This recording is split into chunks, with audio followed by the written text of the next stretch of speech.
মায়েরা, বোনেরা, আপনার স্বামী যদি আপনার উপর নাখোশ থাকে, আপনার ইবাদত আপনাকে বাঁচাতে পারবে না। বিশ্বনবী ফাতেমাকে বললেন, ফাতেমা তুমি বিশ্বনবীর মেয়ে হতে পারো, কিন্তু আলী যদি তোমার উপর নাখোশ থাকে তোমার সব শেষ, সব শেষ। আবার বিশ্বনবী বললেন, আমি যদি এক আল্লাহ ছাড়া কারো সামনে মাথাটা নত করার বিধান দিতাম, এক আল্লাহ ছাড়া যদি কাউকে সেজদা করতে আমি বলতাম, আমি দুনিয়ার সব নারীদের বলতাম স্বামীর পায়ে সেজদা দিয়ে পড়ে থাকো।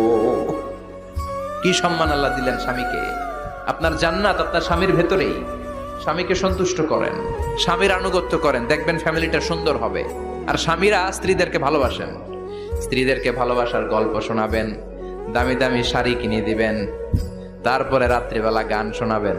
আধরাতে যদি ঘুম ভেঙে যায়, মনে পড়ে মোরে প্রিয়, চাঁদ হয়ে রব আকাশের গায়ে, বাতায়ন খুলে দিও। এই গানগুলো শুধু বউয়ের গান, শালীর গান না, বাবির জন্য না, চাচাতো বোনের জন্য না। উল্টা পাল্টা জায়গায় করলে গুনাহ আছে না নাই?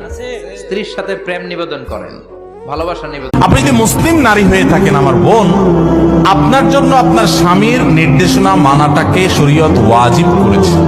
অন্যায় কোনো কথা যদি না বলে তাহলে স্বামীর নির্দেশ মানা। যে মহিলা স্বামীকে অভিভাবক হিসাবে স্বীকার করবে না, শ্রদ্ধা করবে না, সম্মান করবে না, কথা কথায় তর্ক করবে। অনেক মহিলা আছে পর্দা করে, বোরকা পরে, নামাজ পড়ে, কিন্তু সব করতে রাজি আছে, মাগার তর্কাতর্কি, বেয়াদবি, এগুলো এখন কমন একটা ব্যাপার হয়ে গেছে। কি আমাদের আলামত। অনেক দিনদার, অনেক তাহাজ্জুদ গুজার মহিলা আছে, ভালো করে পর্দা করে মহিলা আছে, স্বামীর সাথে কথা কথা তর্ক, ঝগড়া, পাত্তা না দেওয়া, বেয়াদবি করা।